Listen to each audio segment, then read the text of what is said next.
If I was going to sing only an alapana, is there meaning to it? Is there meaning? I'm using the word meaning. I'm straight away using that word, English word meaning. I would say Yes. Huh? What was the question? No. My question is this: the whole battle was, if it doesn't have meaning, then yeah, there's no emotion. Not necessary. Not necessary. Huh? What? We cannot relate meaning and emotion directly. There is something may have emotion but not have meaning. Can you give me an example of something that emotion has no meaning? But what is this sound? It has those words. They do not mean anything in our natural sense. But those make up the emotion according to the swara. So you cannot. So you're saying that they can be emotion, but not meaning. but not meaning. Natural Linguistic meaning. Some scholars like that word. Okay, they like the word linguistic meaning. I just prefer using the word meaning, but anyway, we'll retain. I'll be on safe ground for now. The baby crying, for example, does not have linguistic meaning, but it tells a lot of meaning. So, therefore, any sound. I don't know. If you make an alarm, then we have emotion, I don't know, but we're not a composer. No, I'm not saying no composer. I'm not saying no composer. That is not the point. The point was this whole idea of meaning in music is also a challenge, right? Is a challenge. So, does music have meaning, or does the lyrics give music meaning? You know, these are all very dangerous areas. I mean, we really don't know what's happening over there. So, if I say I have a composition that does not have linguistic meaning, then is there meaning in what I say? Why should I say it? Why should I say tano, tanata? Why should I say tano, tanata? If there's no linguistic meaning, what is there a value to the ta? Is there a meaning to the tone? No, it definitely gives pleasure through the aesthetic pleasantness of the whole piece of the sound. What does meaning of any word give you? Visual image. Okay. So it takes the experience to a different level. Okay. So when you say that a sound also gives you emotions and gives you imagery, isn't it doing the same thing? Yes. Yes, it has. But the lyrics give Give you maybe the gradation of where it takes. That depends on the individual. That's a different kind of. Now, for example, you don't understand the lyrics at all of a song. In a language you don't understand. Okay? In a language you don't understand. So Tanom is the same as singing in Bengali for you. True, right?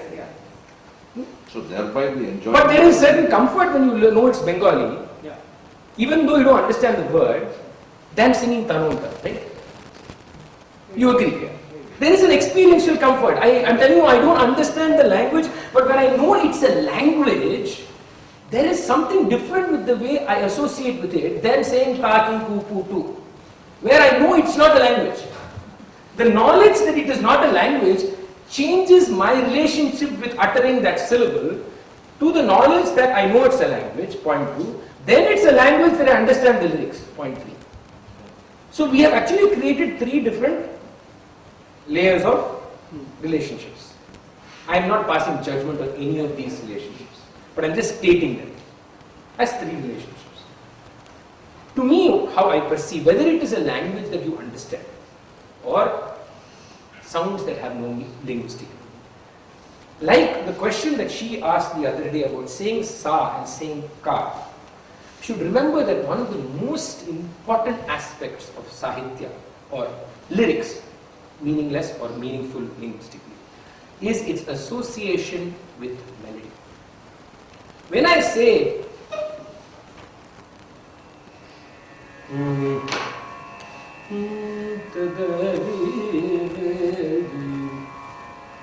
Dakshasi Kshana Dakshana Suralakshana Vidhi Vilakshana Lakshana Bhavu Vichakshana Sudabhakshana Guru Kataksha Vikshana Lakshayali. When I sing this, the Sahitya meaning will be forgotten, but there is meaning, and the meaning is the experience of every syllable being a composite unit of the sound that it has with it. It is not daksha sikshana, it's daksha sikshana. There's a huge difference between the two. Between me reciting daksha sikshana, daksha darasura lakshana, vidi lakshana as a just as syllabic sounds. Forget about the meaning. Just forget it. And saying daksha sikshana, daksha darasura lakshana, vidi lakshana. You know, the composer has played with the word ksha in this. And every ksha is given a different sound. Daksha sikshana, daksha darasura lakshana, vidi lakshana, lakshana bahu vichakshana sudha lakshana guru kataksha. Oh, it sounds like different kshas. Everyone here will say every ksha is not the same. If you really heard it, you will agree that every ksha was a different ksha. Why? Because the ksha is not an individual item. The ksha in its sound, in its enunciation, is also a musical sound. It is one whole. It is not Sahitya and music. It is music. That's what makes a great composer. You can view it like this. The great compositions are one where they are not attached. So one of the major roles of syllabic sound, irrespective of whether it has linguistic meaning or not, is the fact it is a composite unit of the melodic expression in the raga. So one of the main roles of sound. So therefore, person who did a composition with lyrical, with linguistic meaning or not, is still a Vakdiyakara, because his expression of music was a composite expression of syllabic sound and musical sound. It is not an attachment. Linguistic meaning is one aspect that also we'll discuss, but I'll just come to it after a few steps. Is this? Yeah. So if there was a person who composed music for an instrument, would he still be a Vakdiyakara? Very good question. Now, my question to that will be, how did he compose it? Assume that Now, for example, the composition is sa ni da ma da. Now, that is a composition. He's a Vakdiyakara. but supposing he didn't learn singing first, he just learned the violin from the time he was Anybody who learned the violin would have to learn it through some syllabic sound. Either swara or the word or anything. And please, one more important point here, in the context of Carnatic music. Carnatic music is a vocal tradition. And this does not mean instrumental music is relegated. That's the biggest problem. The moment a statement like this is made, everybody thinks, oh, instrumental music is secondary. No. The idea is the expression, the aesthetic expression of this form has come through the voice. So, even instrumental music uses those parameters to build its identity, its aesthetics. Yeah, so instrumental music will use swaras as its basis. So even instrumental composition will be in form of, say, swaras. Sa, re, ga, ma, they'll actually have to be one. So there is a syllabic sound to it. I could sing the same composition as, for example, there's a difference between singing sa,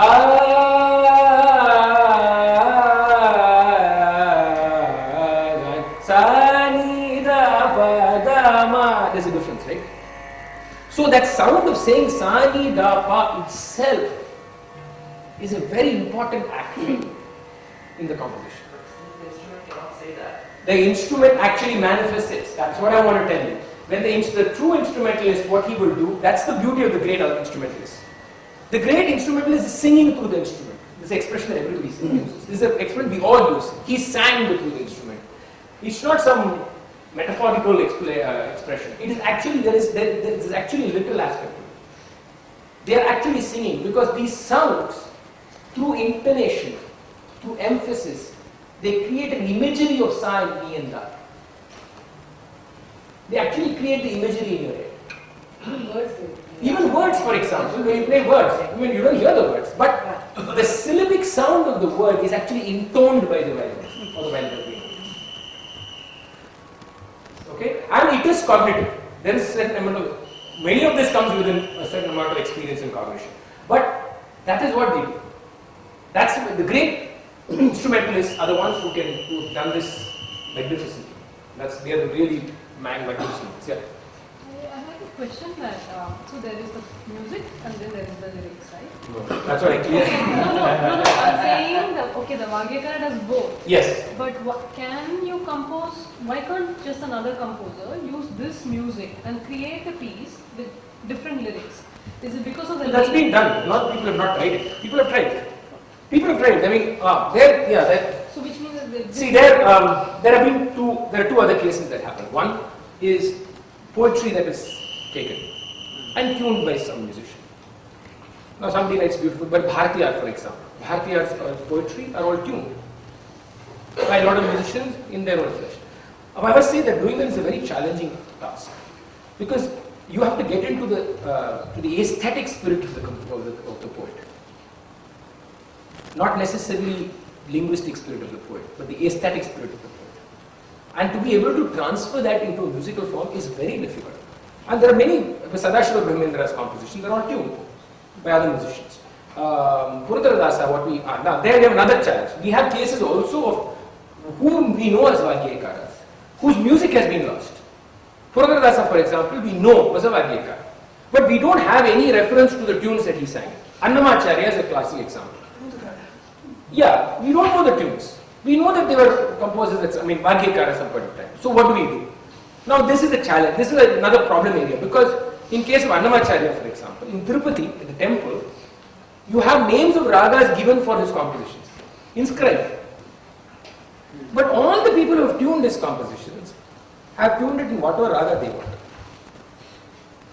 My question, and I see that is, what is the association, then what is this, is it any way connected to that individual, except for the fact of using the same lyrics? And this is a musical expression, this is not poetry. This is a musical expression. So my challenge to that, or my question to that is, I would say, if I know that a raga is mentioned by the composer, why don't we try and tune it in the same raga?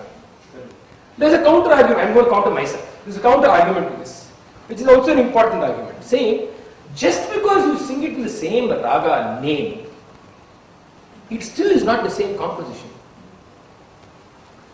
The melody of the composition is what makes the composition is the Sahitya, the lyrics. So what difference does it make if you compose in the same raga or another raga? The spirit of the composition is the melody creation that the composition has.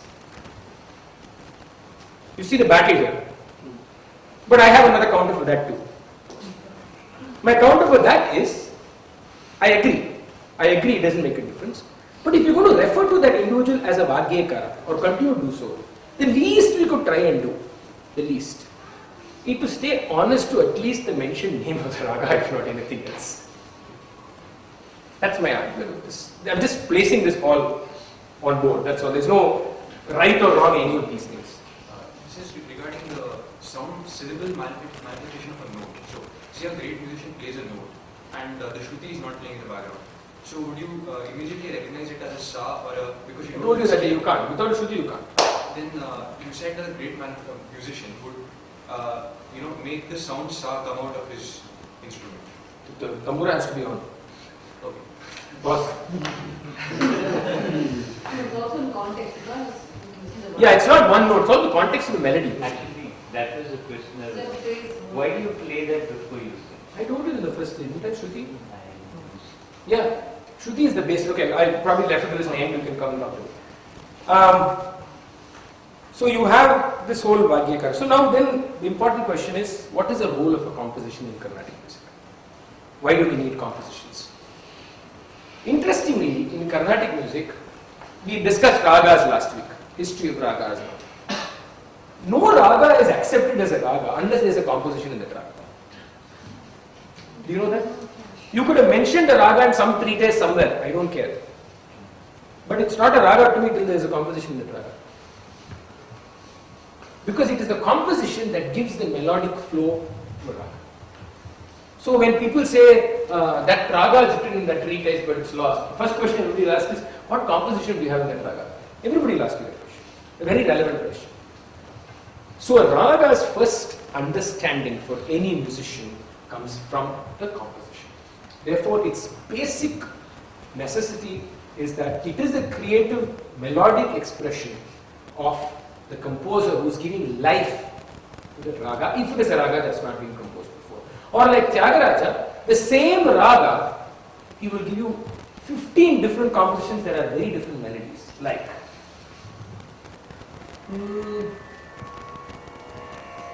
Kadanu variki kadu kadani moraligu Kadanu raju vedal juta murare kasturi rangara dasharati